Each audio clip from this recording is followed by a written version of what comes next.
Okay, so I've locked my mug shape up onto the wheel. As I was kind of explaining earlier, normally I do not attach the handle before I trim because there's always that possibility you're gonna accidentally knock the handle off, but I got really excited, so here we are.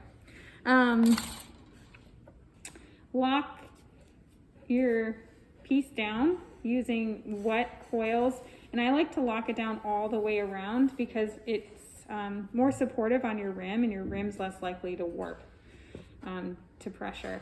So the first thing I like to do is shape the silhouette first, and I'll put my hand on top to kind of help stabilize in case it catches. I can kind of grab the mug if it decides to go flying. Just like that. Was that scary?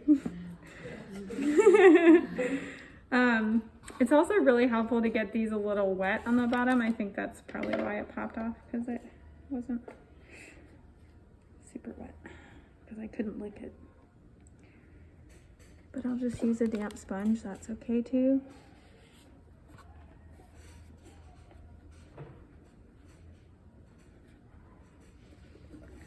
Hopefully that's somewhat centered. Okay, here we go again.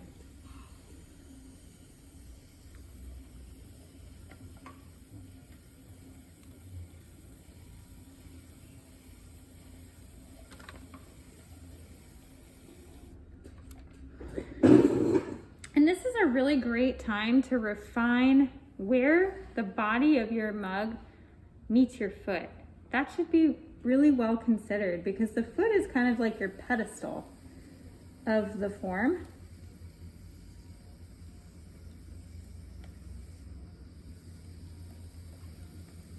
And especially with such a bulbous form, I really like visually, kind of personal preference, having this really, really, really tight waist on it.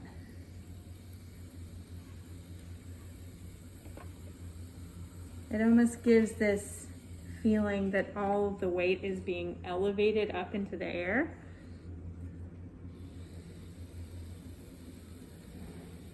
And having that smaller foot is visually pleasing, but you always kind of have to balance having a small foot versus stability, because the smaller that foot gets, the tippier your pot can be. And if it's holding liquid, that's kind of, can be scary.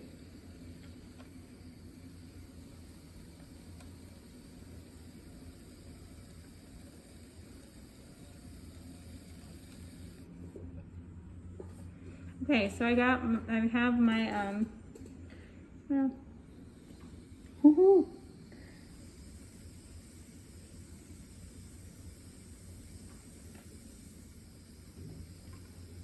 And go in just a little more. Yeah, that's better.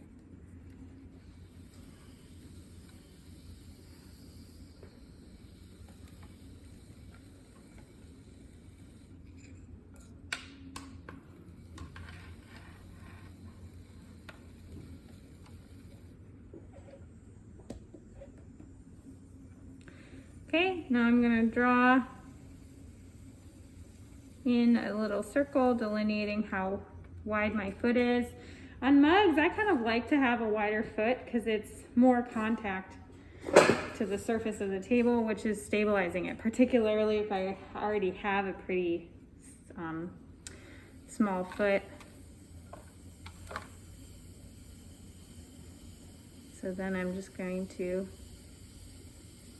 carefully carve out that center, starting from the middle and kind of gently pulling the tool out to the edge.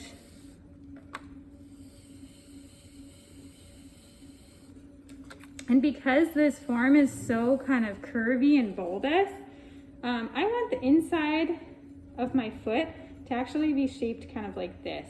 So it was almost as if there's like a bag being suspended in between the foot.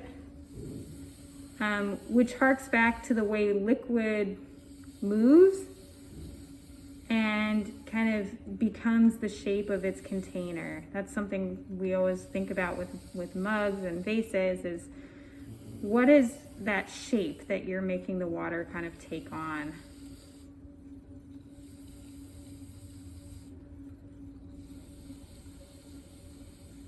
And if you plan on glazing the inside of your foot, again, I'm going to have you measure and at least have a 1/4 of an inch leeway so your glaze doesn't stick your pot to the kiln shelf.